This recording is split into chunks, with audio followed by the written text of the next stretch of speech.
ตรีซื่นซ้ำอากาศเหน็บหนาวสายลมพัดเจ้ากระหน่ำแต่อ้ายอบอุ่นใจนำย้อนสาวคนงามอยู่เคียงไกล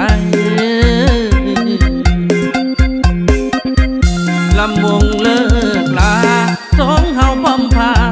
ตักบาตรร่วมขันแล้วไปต้มเกลือน้ำกันที่น้องท่านั้นอายจำได้ถึงบ่อยากจากแต่จำภาคสามไว้ที่มือเว้าผู้ใหญ่มาขอขวัญใจสาวบ้าน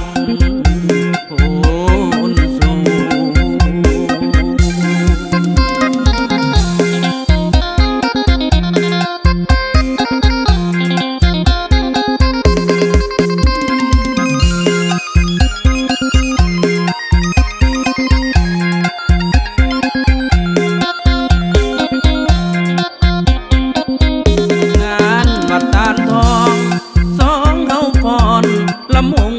พิธีใส่ตู้พระอาจารย์บุญมี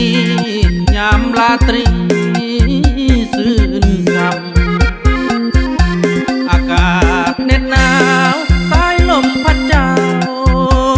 กระหน่ำแต่อ้ายอบอุ่นใจนำย้อนสาวคนงามอยู่เคียงไกล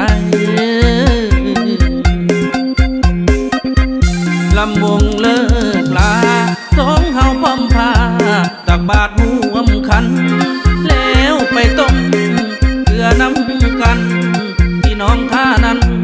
อายจำได้ถึงบ่อยากจากแต่จำภาพซ้ำไว้ที่มือเว้าผู้ใหญ่มาขอขวัญใจสาวบ้าน